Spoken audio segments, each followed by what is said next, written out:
बिस्मिल्लाहिर्रहमानिर्रहीम।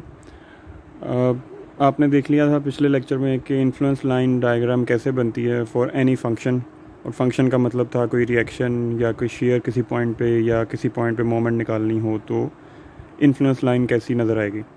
आज हम देखते हैं कि इन्फ्लुएंस लाइन फॉर बीम्स, यानी कि बीम के ऊपर जो लोड लग रहे होंगे, लाइव लोड जो मूव कर रहे होंगे बीम के ऊपर, वो किसी फंक्शन के लिए कैसे इफ़ेक्ट्स डालेंगे।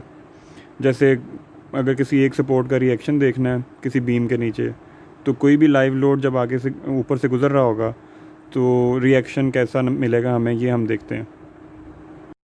इसमें पहला काम तो वही है कि आपको जो भी पूछा गया है कि किस चीज़ की इन्फ्लुएंस लाइन बनानी है वो आपने ड्रॉ करनी है, और उसके बाद जो लोड लग रहा होगा, जैसे यहाँ पे एग्जांपल में आप देख सकते हैं कि यहाँ पे लोड लग रहा है F, और फॉर एग्ज़ाम्पल अगर पूछा जाए कि ए वाई यानी ए के ऊपर जो रिएक्शन है उसकी इन्फ्लुएंस लाइन इस तरह की बनेगी, तो ये पूछा जाए कि जब लोड इस पॉइंट पे था यानी हाफ मिडवे पे था तो क्या रिएक्शन प्रोड्यूस होगा। तो उसका ये तरीका है कि जो भी लोड होगा उसको उस जगह के इन्फ्लुएंस लाइन के ऑर्डिनेट के साथ मल्टीप्लाई कर दिया जाएगा। जब वो करेंगे तो आपके पास A Y for F at midway या एक्स 1/2 इंटू एल पे जो ए वाई की वैल्यू है एफ़ की वजह से वो कैलकुलेट हो जाएगी। यानी सिंपल जहाँ पे लोड लगा हुआ है उसको आपने मल्टीप्लाई कर देना है वहाँ के ऑर्डिनेट से। लोड चूँकि लाइव लोड है, मूव कर सकता है, तो ये कहीं पे भी जा सकता है, लेकिन ऑब्वियसली जब अगर किसी एक पॉइंट पे निकालना हो कि लोड अगर यहाँ पे था तो यहाँ के ऑर्डिनेट से इसको मल्टीप्लाई कर दिया जाएगा। तो इस तरह अगर यूडीएल लगा हुआ है तो यूडीएल जिस एरिया पे लगा होगा उस एरिया को हमने कैलकुलेट करना है इन्फ्लुएंस लाइन से। यानी अगर यूडीएल यहाँ से लेके इस पॉइंट से लेके इस पॉइंट तक लगा हुआ है तो हमने इन्फ्लुएंस लाइन का कॉरेस्पॉन्डिंग पॉइंट्स को देखना है और उनका एरिया निकाल लेना। तो ये सारा एरिया जो है उस सारे को मल्टीप्लाई कर दें यूडीएल की वैल्यू से यानी W0 से, तो आपका जो भी फंक्शन आप स्टडी कर रहे हैं, जैसे अगर ए वाई स्टडी कर रहे हैं तो ए वाई की वैल्यू निकल आएगी for W0 placed at point let's say from this point two this point. तो एग्जांपल देखते हैं।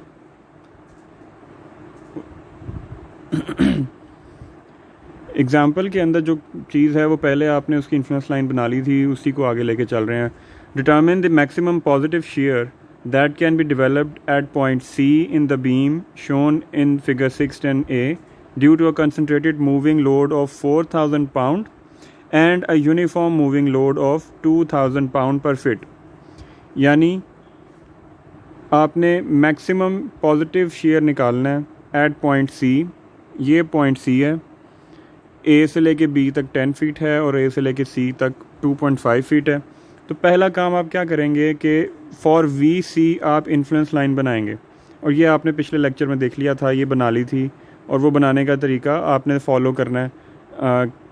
उसी तरह ही कि यूनिट लोड जो है वो लग रहा होगा और वो जैसे जैसे मूव कर रहा होगा डिफरेंट वैल्यूज़ आती जाएंगी शेयर की, और वो आपने वैल्यूज़ यूज़ करके VC के लिए इन्फ्लुएंस लाइन जो है वो बना ली।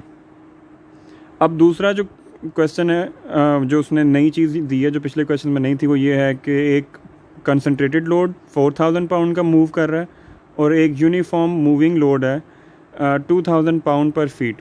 ये दो तरह के लोड हैं जिनकी वजह से कोई ना कोई शेयर बनेगी। आपने यूनिट लोड के लिए influence line for VC plot कर ली हुई है। आपने अब क्या करना है कि जो लोड उसने बताए हैं, जैसे एक कंसनट्रेटेड लोड है 4000 पाउंड, वो आपने उस जगह पे लगाना है जहाँ पे मैक्सिमम पॉजिटिव शेयर आपको इन्फ्लुएंस लाइन पे नज़र आ रही होगी। तो उस लोड को यानी 4000 पाउंड को आपने 0.75 से मल्टीप्लाई कर देना है, तो आपके पास एक हिस्सा आ जाएगा जो कि शेयर को प्रोड्यूस करने में कंट्रीब्यूट कर रहा है। दूसरा हिस्सा कहाँ से आएगा? वो आएगा यूनिफॉर्म लोड से 2000 पाउंड पर फीट। अब यूनिफॉर्म मूविंग लोड जो है वो उसने नहीं बताया कि वो किस लेंथ पे लगा हुआ है, तो आपने सारे पॉजिटिव लेंथ पे वो लगा देना है। इसका एरिया निकालना है पॉजिटिव का और उसको मल्टीप्लाई कर देना है यूनिफॉर्म मूविंग लोड के साथ 2000 पाउंड पर फीट के साथ, तो आपके पास दूसरा हिस्सा भी आ जाएगा जो कि मैक्सिमम पॉजिटिव शेयर के अंदर अपना कंट्रीब्यूशन दे रहा। दोनों को ऐड कर देंगे तो आपके पास जो क्वेश्चन में पूछा गया है कि determine the maximum positive shear जो कि डेवलप हो सकती है at point C due to 2 types of moving loads, तो वो आप कैलकुलेट कर लेंगे। तो यहाँ पे यही किया हुआ है। सबसे पहले उसने ये लिखा है कि the influence line for the shear at C has been established पिछले एग्जाम्पल में, और वो उसने ऊपर लगा दी।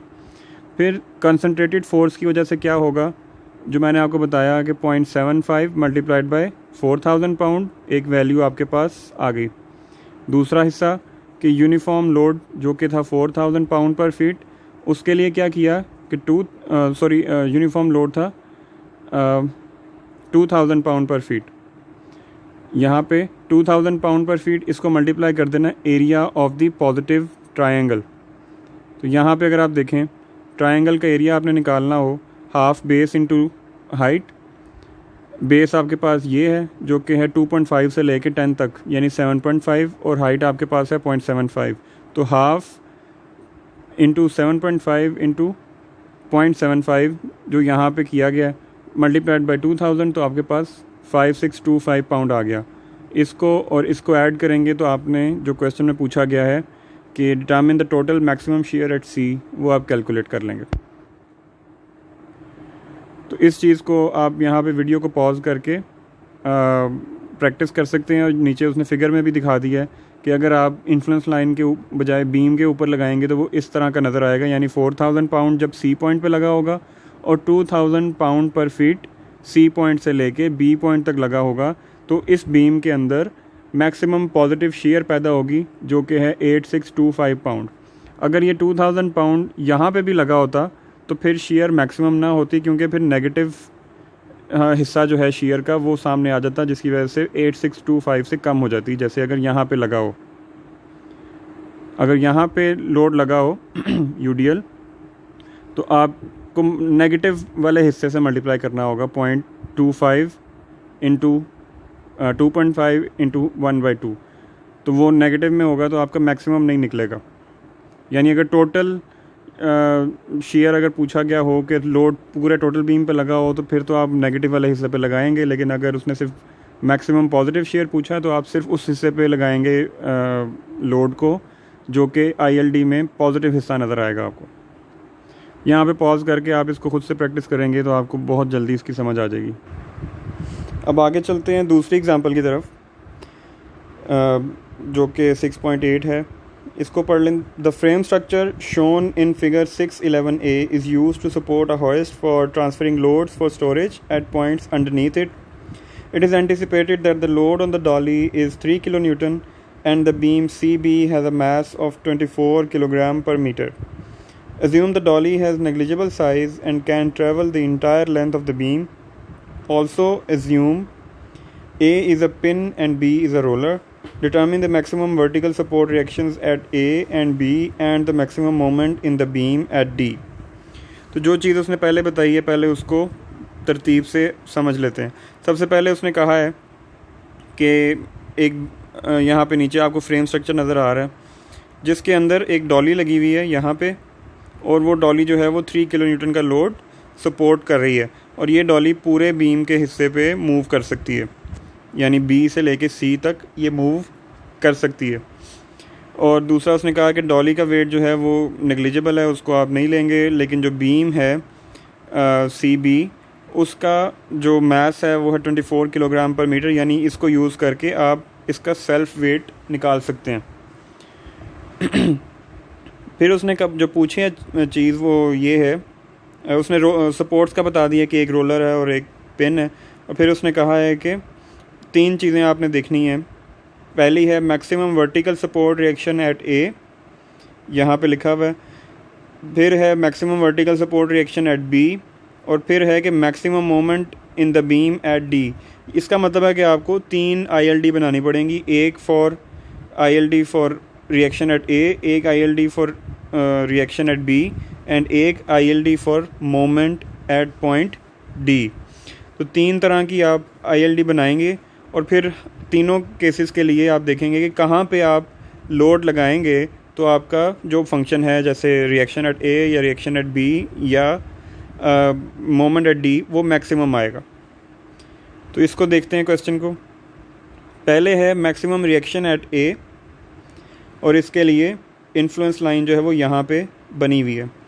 आप उसी तरीके से यूनिट लोड लगा के बनाएंगे और अगर आपको थोड़ी सी प्रैक्टिस हो जाएगी तो आपको आइडिया होगा कि जहाँ पे कैंटिलीवर होता है वहाँ से आगे सिमिलर ट्रायंगल के रूल को फॉलो करते हुए वैल्यू आगे बढ़ जाती है, तो आप फ़ौरन भी ILD बना सकते हैं। यानी अगर आप ए के लिए बना रहे हैं तो ए के ऊपर वैल्यू आएगी 1, उसके ऑपोजिट जो सपोर्ट है वहाँ पे आएगी वैल्यू 0, और अगर कैंटिलीवर आगे जा रहा है ए से आगे तो वो सिमिलर ट्रायंगल के प्रिंसिपल से ही आगे चला जाएगा। जैसे अगर वो 1 मीटर आगे गया है, टोटल जो लेंथ है वो यहाँ से लेके यहाँ तक 3 मीटर्स है, तो 3 से आगे 1 मीटर गया है तो यानी वो 33% आगे गया है, तो आपका आंसर आ जाएगा 1.33 यहाँ पे। अगर आप जो प्रोसीजर हमने फॉलो किया था उसको फॉलो करेंगे तब भी यही आंसर आएगा, लेकिन अगर आप क्विकली करना चाहते हैं तो आप इसको इस तरह कर सकते हैं। एनीवेज यहाँ पे आपके पास ILD जो है वो बन गई है। तो उसके ऊपर जिस तरह पहले बताया था कि अगर आपके पास ILD बनी हुई है तो जो भी लोड्स लाइव लोड्स अवेलेबल हैं आप उनको इस तरह प्लेस करेंगे कि वो जो फंक्शन है वो मैक्सिमम वैल्यू दे। यानी जो लोड है 3 किलो न्यूटन का वो अगर आप यहाँ पे लगाएंगे तो आपका वो मैक्सिमम फंक्शन देगा, क्योंकि जब 3 किलो न्यूटन मल्टीप्लाई होगा 1.33 से तो वो इससे ज़्यादा मैक्सिमम वैल्यू वो दे नहीं सकता कि किसी भी जगह पे कहीं पे भी और लगाएंगे वो कम देगा वैल्यू। एक तो हो गया उस लोड की वजह से। दूसरा जो सेल्फ वेट था 24 किलोग्राम पर मीटर, उसको G से मल्टीप्लाई किया और फिर जो भी पॉजिटिव एरिया था फॉर रिएक्शन एट ए उससे मल्टीप्लाई कर दिया, that is half multiplied by 4। ये 4 है टोटल, यहाँ से लेके यहाँ तक 3 है और यहाँ से लेके यहाँ तक 1। 4 से मल्टीप्लाई किया और उसके ऑर्डिनेट से मल्टीप्लाई किया हाइट से 1.33। तो आपके पास इन्फ्लुएंस लाइन फॉर AY को यूज़ करते हुए मैक्सिमम रिएक्शन एट ए वो कैलकुलेट हो जाएगा। और यही काम आप B के लिए भी करेंगे।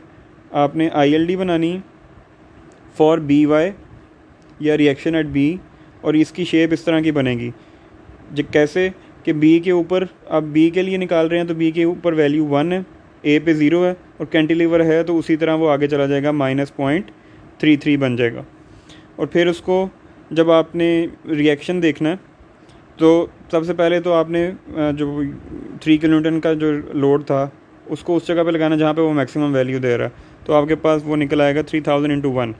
अब दूसरी चीज़ ये है कि जिस तरह कहा था कि मैक्सिमम पॉजिटिव निकालने के लिए ऊपर हमने देखा था कि जो UDL था वो हमने सिर्फ पॉजिटिव पे लगाया था, तो जो UDL एक्सटर्नल लग रहा है वो तो हम सिर्फ पॉजिटिव पे लगाएंगे, लेकिन जो सेल्फ वेट है किसी भी स्ट्रक्चर का वो पूरे बीम पे लगेगा, वो आप हटा नहीं सकते उस बीम के ऊपर से क्योंकि उसका वो सेल्फ वेट है। तो इसलिए इसको हमने 2 हिस्सों में कर दिया, एक हिस्सा पॉजिटिव और एक हिस्सा negative.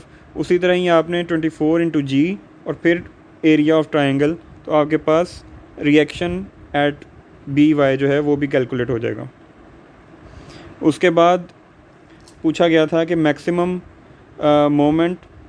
Positive moment at D, तो उसके लिए भी ILD बना ली और ये उसी तरह प्रोसीजर को फॉलो करते हुए आपने ILD बनानी है। और मैं ये सजेस्ट करूँगा कि जब भी आप ये क्वेश्चन कर रहे हैं तो आप इसको हर जगह पे पॉज करके ILD खुद से दोबारा बनाएं जैसे लास्ट लेक्चर में बनाई थी।